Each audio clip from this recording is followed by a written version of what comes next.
Olá, querido estudante, eu sou o professor Douglas Gomes e você está na Seção Militar.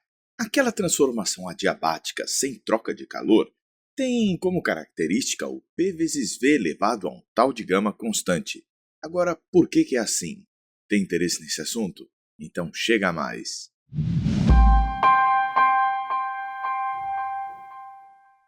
Para que você entenda a origem da expressão P vezes V elevado à gama constante, a gente precisa revisar alguns temas anteriores a esse. Inicialmente, você precisa saber que uma porção de gás ideal tem como características uma certa quantidade de matéria, N, em mols, uma pressão, P, em pascals, um volume V em metros cúbicos e uma temperatura absoluta T, em Kelvin.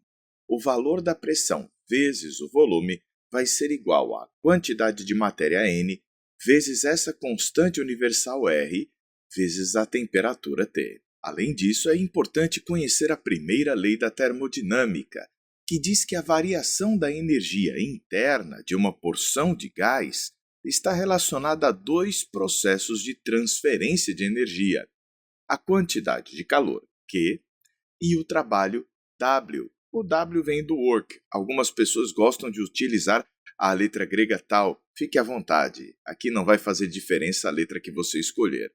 Então, a variação da energia é a quantidade de calor recebido menos o trabalho efetuado pelo gás. É importante notar que a energia interna, U, é uma função de estado relacionada à temperatura. Então, veja aqui duas situações. Eu vou de um estado A a um estado B, de uma temperatura A até outra temperatura B. Independente do que aconteça pelo meio do caminho, se eu for da temperatura A até a temperatura B, eu vou de uma energia interna A até uma energia interna B. E isso não está relacionado ao processo, ou seja, a como aconteceu essa mudança. Eu só preciso, então, conhecer o estado inicial e o estado final para conhecer a variação da energia interna no processo, independente de como este processo tenha acontecido. Isso vai ajudar a gente. E a escolha de uma transformação a volume constante para analisar a variação da energia interna é porque, neste caso, não teremos trabalho efetuado.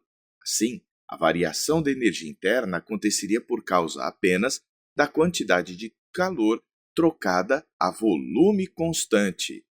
E a gente diz que essa quantidade de calor é dada por quantidade de matéria N vezes o calor específico molar. A volume constante, eu usei um C cedilha, eu sei. Eu sou o único doido que usa o C cedilha. Mas tudo bem, se quiser usar o C mesmo, não tem problema. Isso vezes a variação da temperatura. Esta maneira de a gente encontrar a variação da energia interna vai funcionar mesmo que a gente não saiba o tipo de transformação envolvida. Afinal, a energia interna é uma função de estado e para encontrar esta variação do valor dela, a gente só precisa conhecer o estado inicial e o final. Então, a gente pode usar essa estratégia. Agora, vamos à relação de Mayer. Nós temos aqui um mesmo gás sendo aquecido de duas formas diferentes. Uma a volume constante e a outra a pressão constante.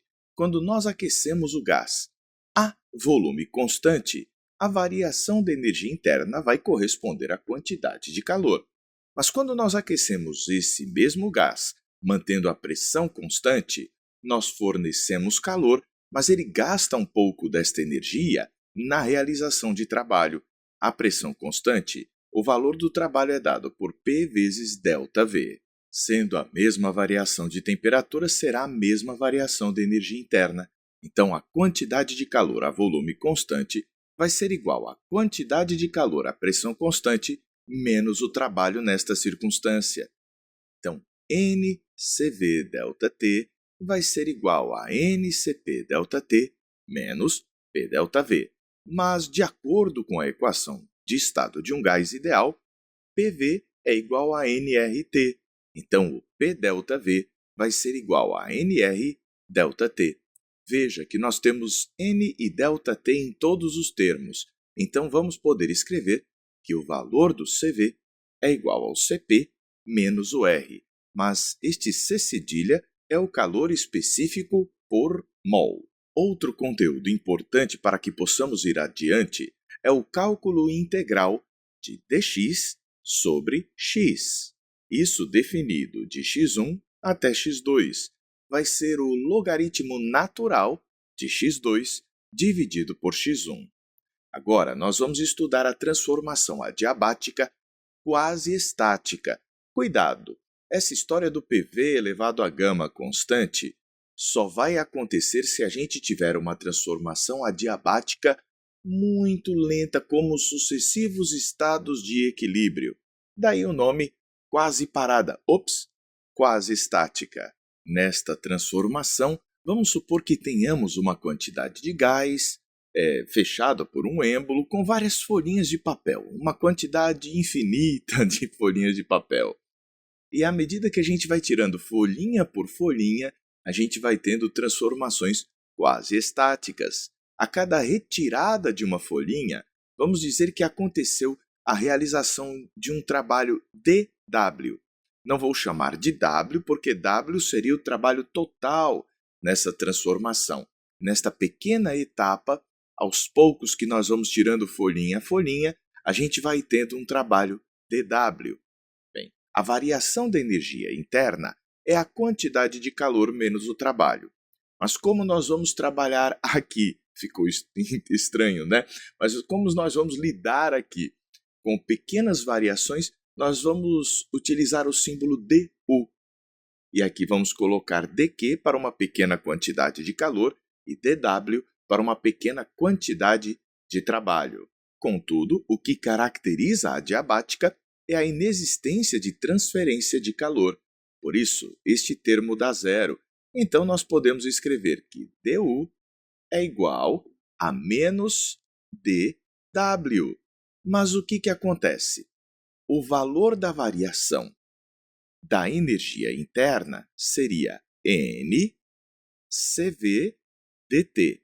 Veja, Douglas, por que você trocou o delta por D? Porque ao invés de termos uma variação expressiva, nós estamos estudando as pequenas variações que vão acontecendo aí. Então, nós utilizamos dU. E no lugar de ΔT, ficou dt. Mas por que razão isso é interessante? Porque quando a gente vai calcular o trabalho, para uma pressão constante, é PdV. Mas, Douglas, na adiabática, a pressão vai variando. Mas, se a gente pegar uma pequena variação de volume para uma variação de volume pequenina, dV, eu posso considerar a nossa pressão praticamente constante. Por isso, a gente vai escrever que dU é igual a N CV dt e que o tal do dW seria o valor de P dV. Mas a gente pode tirar daquela expressão de Clapeyron a seguinte ideia.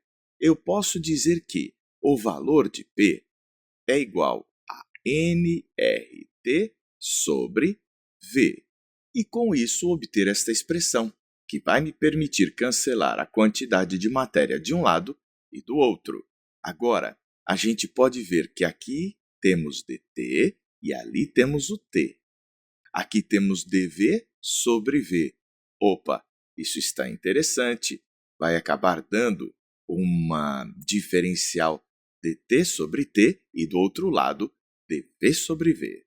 E com isso escrevemos que CV dt sobre T, passei aquele T dividindo, vai ser igual a menos R dV sobre V.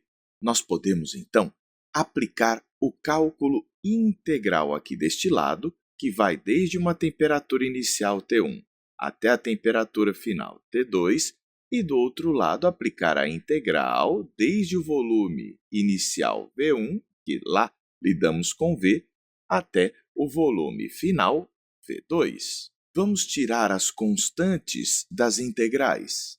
Tirei das integrais as constantes e depois apliquei a relação conhecida ficamos com o logaritmo natural de T2 sobre T1 aqui e logaritmo natural de V2 sobre V1. Agora, nós podemos colocar estas constantes para o interior do logaritmo e elas se tornam os expoentes. Isso é uma propriedade dos logaritmos.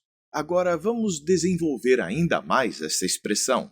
E se isso aqui é verdade, o que está dentro do logaritmo, da função logaritmo, também deve ser igual um ao outro ali do outro lado. E com isso, a gente já começa a enxergar algumas ideias interessantes. E juntando 2 com 2 e 1 com 1, a gente pega T2 elevado a CV vezes o V2 que está ali daquele lado com menos R, vem para o lado de cá com R.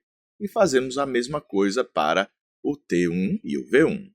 Lembrando que a temperatura é PV sobre NR, se você tirar ali da equação de Clapeyron e substituindo aqui, nós vamos ter esta expressão. Vamos cancelar NR com NR.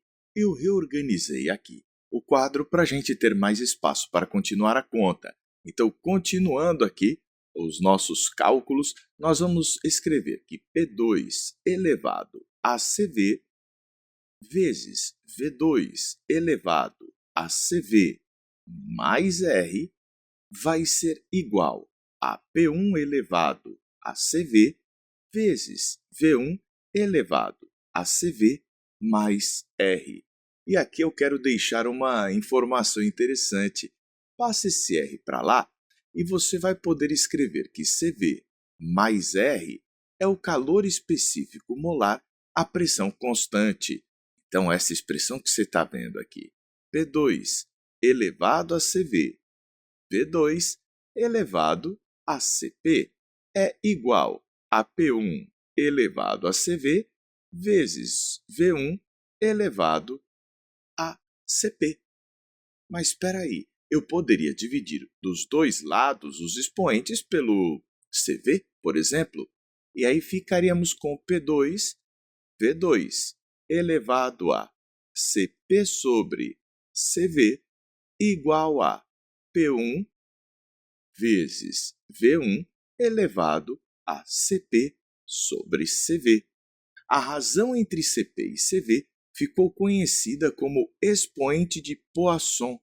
Então, CP sobre CV é o tal do gama que a gente viu ali, de tal maneira que a gente escreve que P2, V2 elevado a gama vai ser igual a P1, V1 elevado a gama.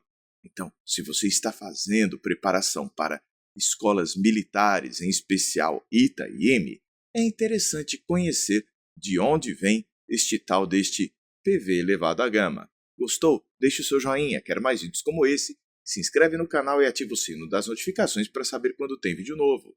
Um forte abraço e até a próxima, a gente se vê!